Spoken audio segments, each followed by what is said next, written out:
Assalamualaikum warahmatullahi wabarakatuh. Perkenalkan, nama saya Rejita Ajara dari kelas 11 IPA 2. Di sini saya ingin membawakan dakwah tentang hutang piutang.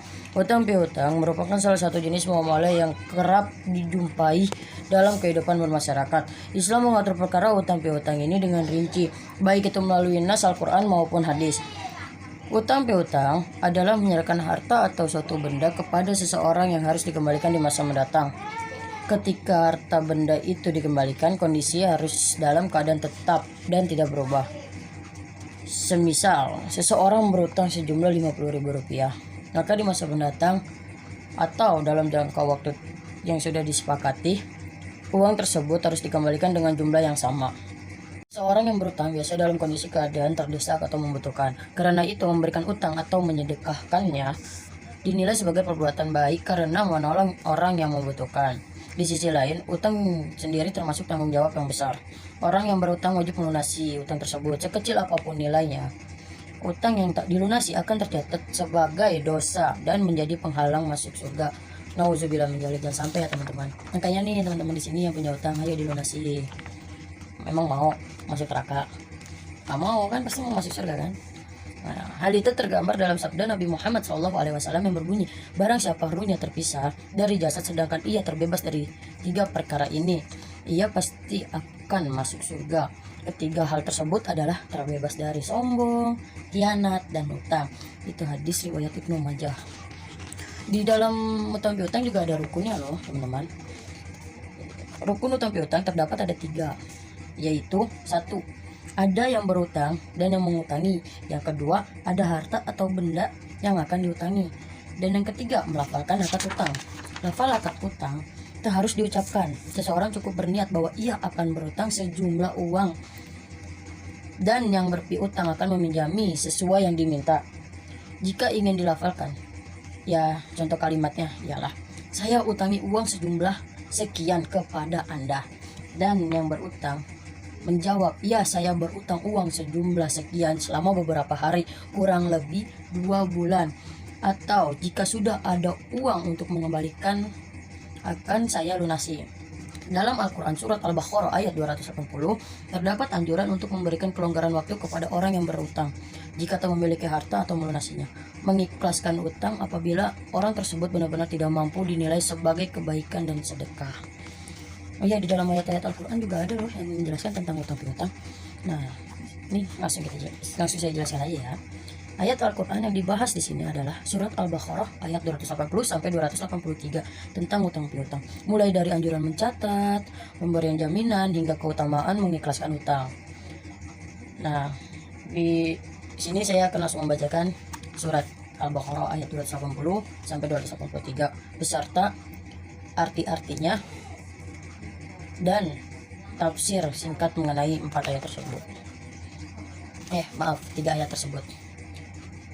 Bismillahirrahmanirrahim. Wa in kana zu usratin fanaziratun illa maisarah wa anta sadaqu khairul lakum in kuntum ta'lamun wa taqu yawman turja'una fihi illa Allah summa tuwaffa kullu nafsin ma kasabat wa hum la yuzlamun. Ya ayyuhallazina amanu iza tadayatum bidainin illa jali musamman faktubuhu wal yaktub bainakum katibun bil adli wala yaba katibun ayyaktuba kama lama ullahu fal yaktub wal yumli lillazi alaihi haqqu wal yattaqillaha rabbahu wala yabkhas minhu sa'i'a fa in kana lazi alaihi alhaqu safihan aw daifan aw la yastati'u ayyu millahu fal yumli waliyuhu bil ad wastashidu sahidaini mir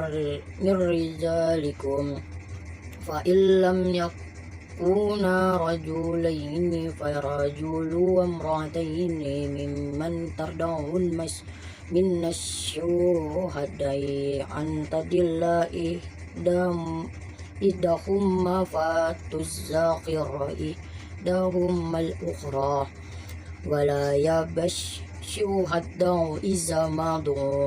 ولا تسأموا أن تكتبوه صغيرا أو كبيرا إلا ذلكم أقسط عند الله وأقوام للشهادة وأدنى لا ترتابوا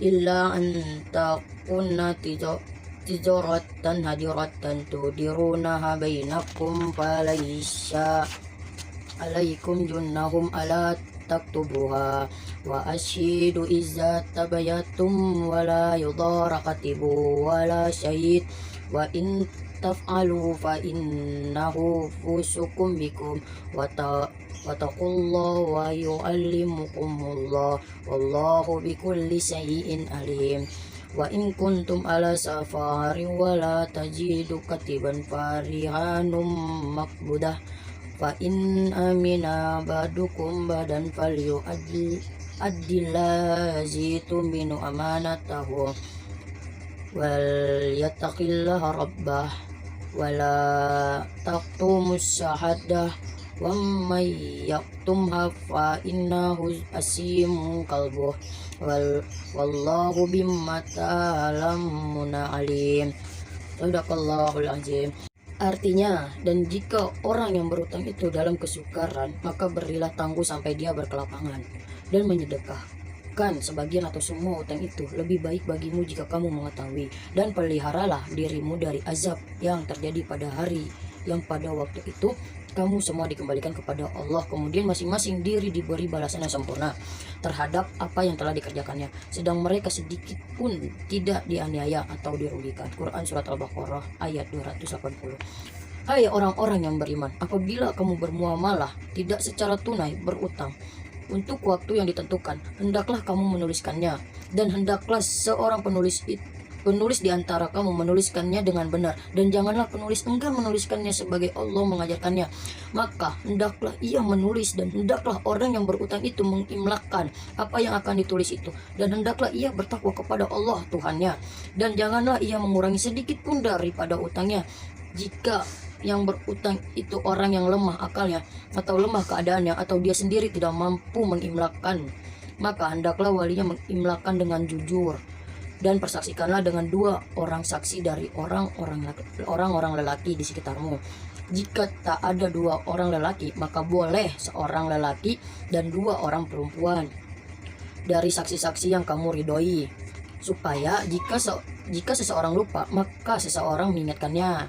Janganlah saksi-saksi itu enggan memberi keterangan apabila mereka dipanggil, dan janganlah kamu jemu menulis utang itu, baik kecil maupun besar, sampai batas waktu membayarnya. Yang demikian itu lebih adil di sisi Allah, dan lebih menguatkan persaksian, dan lebih dekat kepada tidak menimbulkan keraguanmu. Tulislah muamalah itu, kecuali jika muamalah itu perdagangan tunai yang kamu jalankan di antara kamu, maka tidak ada dosa bagi kamu jika kamu tidak menulisnya. Dan persaksikanlah apabila kamu berjual beli, dan janganlah penulis dan saksi saling sulit menyulitkan. Jika kamu lakukan yang demikian, maka sesungguhnya hal itu adalah suatu kefasikan pada dirimu.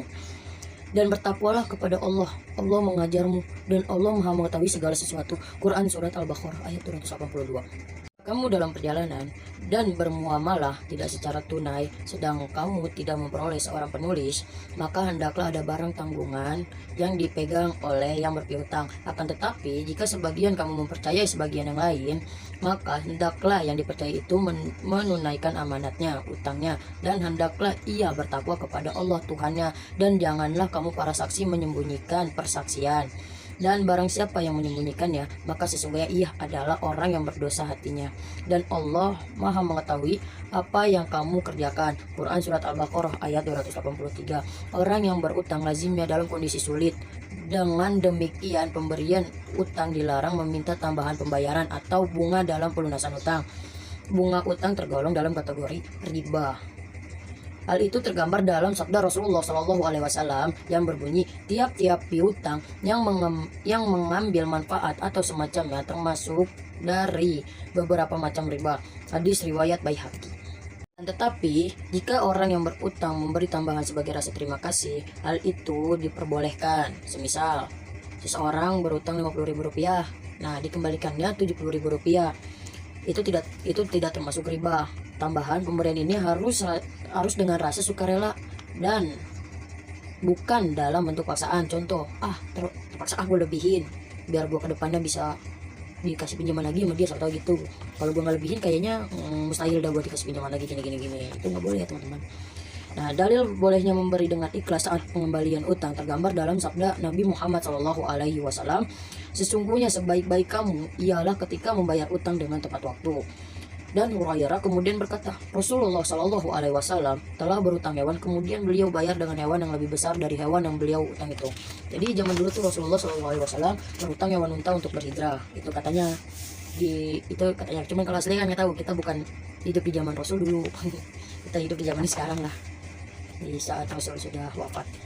Nah, itu dulu Rasul minjam hewan unta untuk berhijrah. Untanya itu kalau kata orang-orang kurang gizi, kurang makan, kurang sehat itulah, enggak gemuk, kurus ya intinya ya.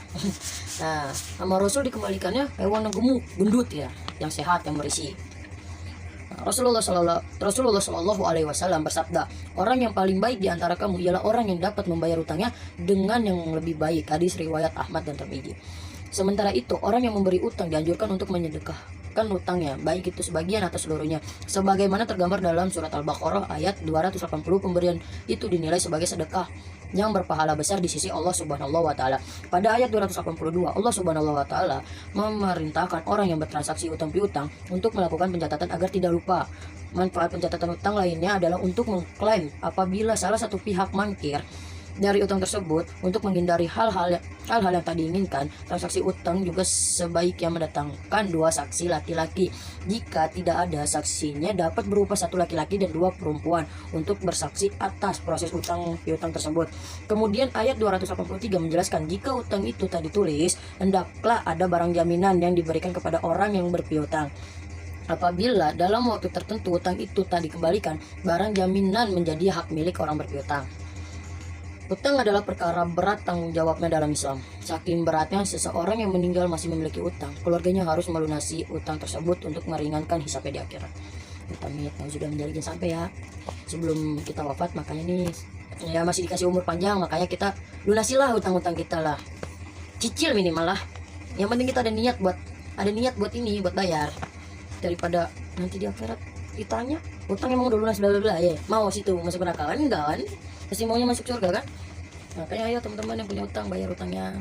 Kasihan juga orang yang diutangin, makanya tahu tempe lah, situ yang utang enak makannya inian, yang oben McD itulah intinya, yang mahal-mahal mehong-mehong lah. Kita yang diutangin makanya tahu tempe sama sayur kangkung sisaan kemarin diangetin, tega betul ente, ampun dah.